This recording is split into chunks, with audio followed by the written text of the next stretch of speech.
वक्रतुंड महाकाय सूर्यकोटि समप्रभ निर्विघ्नं कुरु मे देव सर्वकार्येषु सर्वदा। वक्रतुंड महाकाय सूर्यकोटि समप्रभ निर्विघ्नं कुरु मे देव सर्वकार्येषु सर्वदा।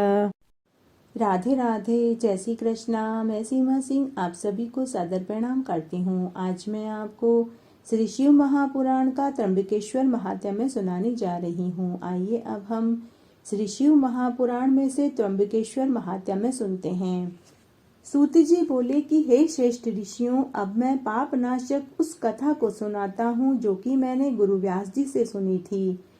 पहले गौतम नाम के एक श्रेष्ठ ऋषि थे जिनकी परम धार्मिक स्त्री का नाम अहिल्या था, जो दक्षिण के ब्रह्म नामक पर्वत पर 10,000 वर्ष तक तपस्या करते रहे। एक समय वहां 100 वर्ष तक पानी नहीं बरसा, जिससे पृथ्वी पर कुछ भी गीलापन नहीं रहा और वृक्षों में कहीं भी पत्ते दिखाई नहीं देते थे। जीवों के प्राणाश्रय जल का कहीं नामो निशान नहीं था, जिससे वहां के मुनि, मनुष्य, पशु, मृग सब जीव चारों ओर को भाग गए। तब ऐसी भयंकर अनावृष्टि को देखकर गौतम ऋषि तथा ब्राह्मण प्राणायाम में तत्पर हो गए। कोई ही ध्यान से युक्त होकर उस कठिन समय को व्यतीत करने लगे।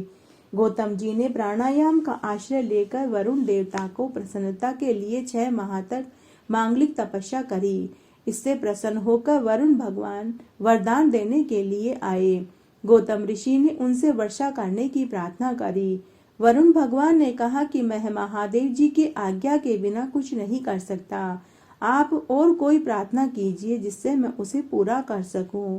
गौतम ऋषि ने कहा कि आप जल राशि के स्वामी हैं, इस कारण आप मुझे जलदान दीजिए, क्योंकि जल दान से बढ़कर कोई दान नहीं है। तब गौतम की इस प्रार्थना पर प्रसन्न होकर वरुण जी ने उनसे एक गड्ढा खोदने को कहा। गौतम जी ने हाथ भर का गड्ढा खोदा। वरुण जी की दिव्य शक्ति से उसमें जल भर आया। गड्ढे को भरा देखकर वरुण जी ने गौतम से कहा कि तुम्हारा यह गड्ढा अक्षय जल वाला तीर्थ होगा। इसे लोग पृथ्वी पर तुम्हारे नाम से पुकारेंगे। यहाँ जो कोई दान, हवन, तप और देवताओं का पूजन, पितरों का श्राद्ध करेगा उसे अक्षय फल प्राप्त होगा। सूत जी बोले कि इस प्रकार उस महर्षि से प्रार्थना किए हुए वरुण जी वरदान देकर अंतर्ध्यान हो गए और गौतम ऋषि ने मनुष्यों की भलाई करके सुख पाया।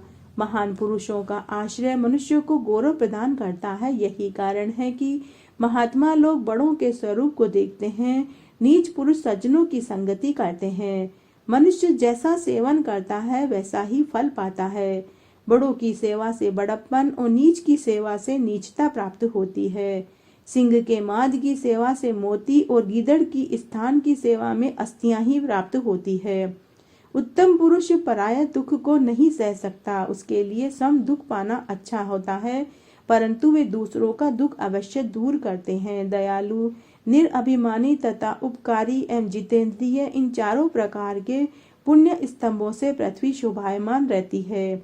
इसी प्रकार उस समय बड़ी कठिनता से जल पाकर गौतम ऋषि ने विधि पूर्वक अपने नित्य नैमित्तिक कर्मों को किया और हवन के लिए जौ आदि कई प्रकार के धान्यों को बो दिया। तब वहां पर जब वे सब अन्न तथा नाना प्रकार के वृक्ष, विभिन्न प्रकार के पुष्प और फूल उत्पन्न हो गए, तो उसे सुनकर वहां और भी हजारों ऋषि, पशु, पक्षी, वन्य जीव आ गए और भूमंडल पर वह वन बड़ा ही सुंदर और अक्षय हो गया।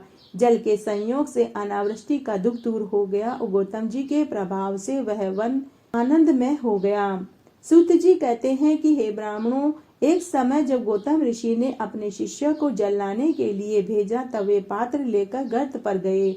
उसी समय वहां जल लेने के लिए आई हुई ऋषियों की स्त्रियों ने जल के पास गए हुए उन शिष्यों को देखकर जल लेने का विरोध किया। कहा कि पहले हम लोग जल भरेंगे, तब तक तुम दूर रहो। तब उन शिष्यों ने लौटकर सारा हाल ऋषि पत्नी से कहा। ऋषि पत्नी शिष्यों को समझाकर स्वयं उनके साथ जल लेने के लिए गई और गौतम ऋषि को दिया। वे उसी जल से अपना निर्वाह करने लगे। ऋषि पत्नियों ने क्रोध करके संपूर्ण वृत्तांत उलटकर अपने अपने पतियों को जाकर कहा। वे सब गौतम ऋषि पर क्रोधित हुए और गौतम के विघ्न के लिए अनेक उपहार स्वरूप गणेश जी का पूजन करने लगे।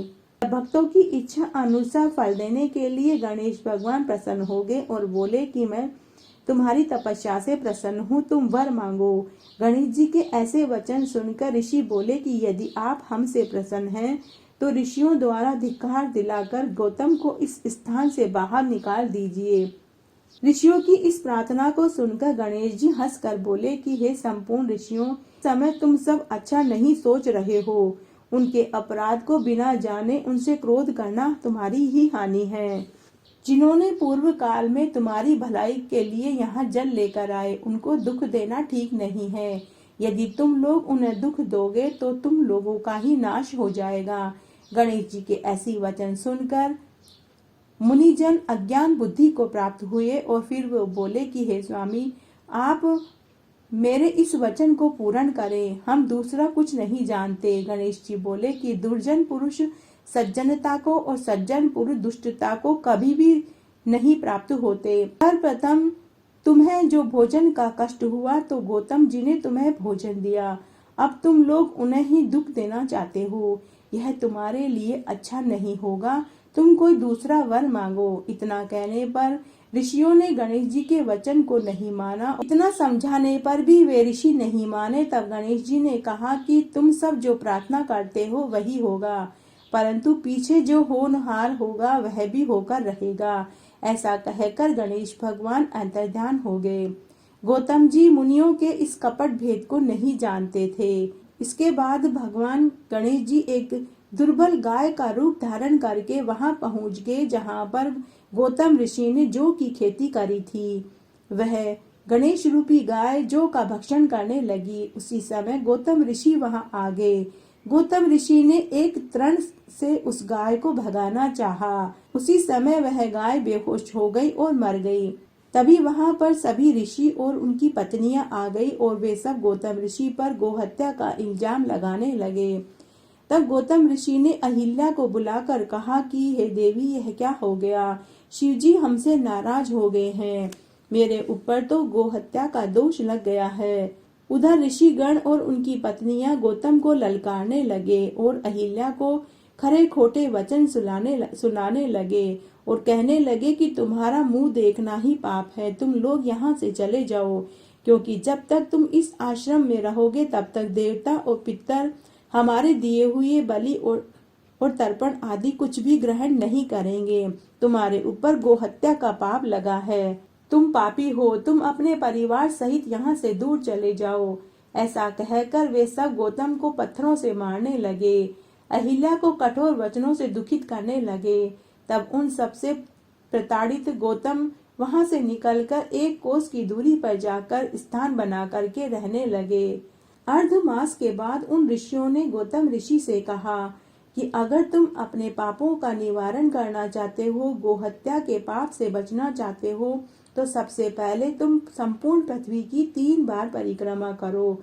उसके बाद इस पर्वत की 1000 बार परिक्रमा करना। उसके बाद गंगा जी के जल से स्नान करो। कोटि संख्या में पार्थिव लिंग बनाकर शिव जी की पूजन करो। गौतम ऋषि ने यह स्वीकार कर लिया। पर्वत की परिक्रमा कर पार्थिव लिंग का निर्माण करके पूजन किया। फिर पतिव्रता अहिल्या ने भी वैसा ही पूजन किया। फिर सब शिष्य और प्रशिष्य उनकी पूजा करने लगे। तब सूत जी बोले कि हे ब्राह्मणों, तब सपत्नीक गौतम की इस प्रवृत्ति को देखकर भगवान शिव प्रसन्न हो गए और अपने गणों सहित वहां प्रकट हो गए और उन्होंने गौतम ऋषि से वरदान मांगने को कहा। तब महात्मा शंभु के सुंदर स्वरूप को देखकर भक्ति पूर्वक प्रणाम करते हुए गौतम ऋषि ने उनकी स्तुति करी और हाथ जोड़कर अपने अपराध के लिए क्षमा मांगी। तब गौतम ऋषि के इन वचनों को सुनकर प्रसन्नता से आतुर शिवजी ने उन्हें धन्यवाद दिया और कहा कि उन दुष्टात्मक ऋषियों ने तुम्हारे साथ छल किया है। तुम्हारे दर्शन से तो लोग निष्पाप होते हैं, फिर मेरी भक्ति में तत्पर तुम पापी कैसे हो सकते हो? तुम्हारे साथ कपट करने वाले वे ऋषि ही पापी और दुराचारी और हत्यारे हैं। उनके पाप तो इतने हैं कि जिनका प्रायश्चित भी नहीं हो सकता। गौतम ऋषि ने कहा कि नहीं नहीं, उन ऋषियों ने तो मेरे ऊपर उपकार किया है, यदि वे ऐसा न करते तो मुझे आपका दर्शन कैसे होता। वे ऋषि तो धन्य हैं जिन्होंने कि मेरा कल्याण किया है।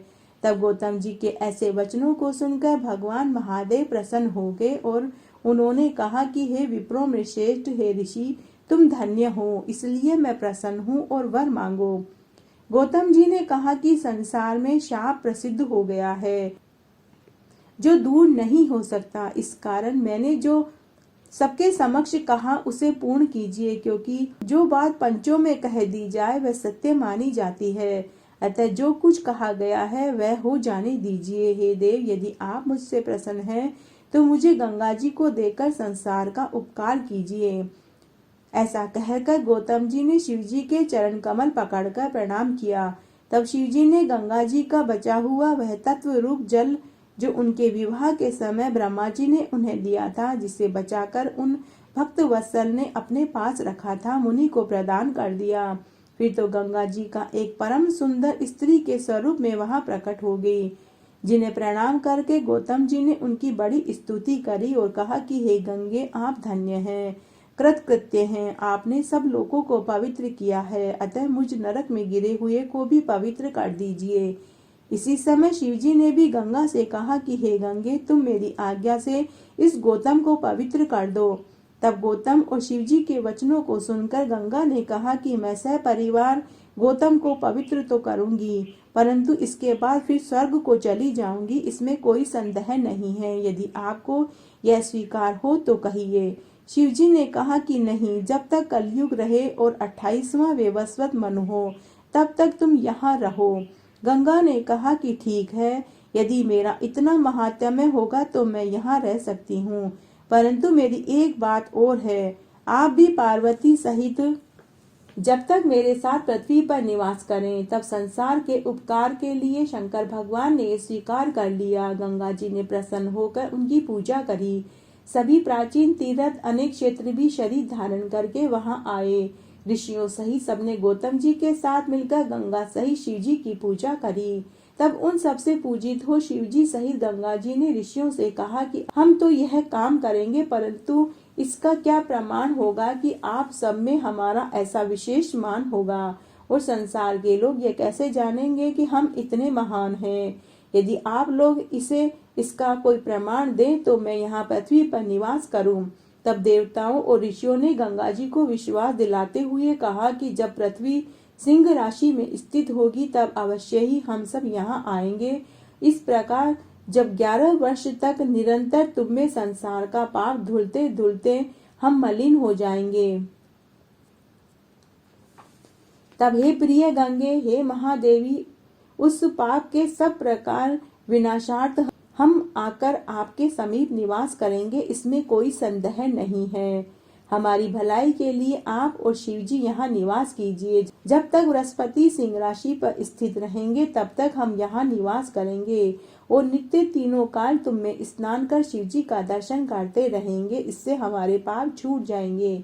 यह सुनकर शिव जी और गंगा जी वहाँ स्थित हो गए और गंगा जी गौतमी नाम से प्रसिद्ध हुई। वह लिंग त्र्यंबक नाम से विख्यात हुआ। जो इसकी सेवा करता है वह मनुष्य सब पापों से छूट जाता है। जो इस महात्म्य को सुनता है उसके सभी पाप छूट जाते हैं और मरने पर उसे मोक्ष प्राप्त होता है। ऋषियों ने कहा कि हे स्वामी, गंगा जी जल रूप होकर वहां कहां से निकली और उनका क्या महात्म्य है। जिन दुष्ट आत्माओं ने गौतम मुनि को इतना दुख दिया उनका क्या हुआ, वह कथा हम आपसे सुनना चाहते हैं। तब सूत जी बोले कि हे ब्राह्मणों, उस समय जब गौतम जी ने प्रार्थना करी तो गंगा जी स्वयं उस पर्वत से फूटकर निकली और गुलर की शाखा जैसा उनका प्रथम प्रवाह हुआ, जिसमें सर्वप्रथम गौतम मुनि ने, फिर उनके शिष्यों ने, मुनियों ने आकर वहां स्नान किया। उसी समय से वह स्थान गंगधार के नाम से प्रसिद्ध हुआ, जिस रमणीक क्षेत्र के दर्शन से सारे पापों का नाश हो जाता है। इसके पश्चात गौतम जी के साथ विद्वेष करने वाले वे सभी ऋषि भी स्नान करने के लिए आए, तो उन्हें देखते ही गंगा जी अंतर्ध्यान हो गई। तब गौतम मुनि ने हाथ जोड़कर सिर झुकाकर गंगा मैया की स्तुति करी और कहने लगे कि हे माँ गंगे, ऐसा मत कीजिए। मेरे पुण्य प्रभाव से इन अभिमानी साधु और असाधुओं को भी दर्शन दीजिए। उस समय यह आकाशवाणी हुई कि हे ऋषि, आप बड़े ही कृतज्ञ हैं। ये अपने स्वामी के साथ द्रोह करते हैं, धूर्त हैं, पाखंडी हैं, जिससे ये दर्शन के लिए अयोग्य हैं। यह सुनकर गौतम जी ने उस गंगवाणी से कहा कि हे माता, यह तो बड़ों की वाणी है, परंतु आपके लिए शिव जी के सत्य वचन का पालन करना चाहिए, क्योंकि उन भगवान का यह कहना है कि जो अपकारियों का भी उपकार करता है, मैं उसके द्वारा पवित्र होता हूँ। तब गौतम जी का वचन सुनकर आकाश मंडल से गंगा जी की यह वाणी हुई कि हे गौतम मुनि, तुम्हारे वचन बड़े ही कल्याणप्रद हैं। इनके पापों का निराकरण तो तभी होगा जब ये ऋषि अपने उन पापों को दूर करने का प्रायश्चित करें, और उसके लिए इन्हें धर्म की व्यवस्था करनी होगी। जब ये तुम्हारे विशेष अधीन होकर इस पर्वत की 100 बार परिक्रमा करेंगे, तब इन दुष्टों को मेरा दर्शन प्राप्त होगा। तब गंगा जी की ऐसी वाणी सुनकर ऋषियों ने गौतम जी से क्षमा मांगी और उनकी शरण ली। गौतम मुनि ने उन्हें धर्म की व्यवस्था दी और उनकी आज्ञा से उन सब ने वैसा ही किया। फिर गौतम मुनि के द्वारा गंगद्वार के नीचे का वह भाग कुशावर्त नाम से प्रसिद्ध हुआ और गंगा जी वहां प्रकट हो गई। जो मनुष्य वहां स्नान करता है वह सभी पापों से छूटकर मोक्ष को पाता है। इस प्रकार ये गौतम की गंगा की उत्पत्ति सब पापों को हरण करने वाली और श्रेष्ठ महात्म्य वाली है। जो मनुष्य त्र्यंबकम ज्योतिर्लिंग के इस महात्म्य को सुनता है वह सभी पापों से मुक्त हो जाता है, चाहे वह कितने ही बड़े पाप का अधिकारी क्यों न हो। मात्र यहाँ दर्शन करने और स्नान करने से उसके सभी पाप धुल जाते हैं। इस तरह आज मैंने आपको यह महात्म्य सुनाया। मेरे साथ बने रहने के लिए आपका धन्यवाद। आगे के महात्म्य के लिए भी आप इसी तरह मेरे साथ बने रहें। धन्यवाद।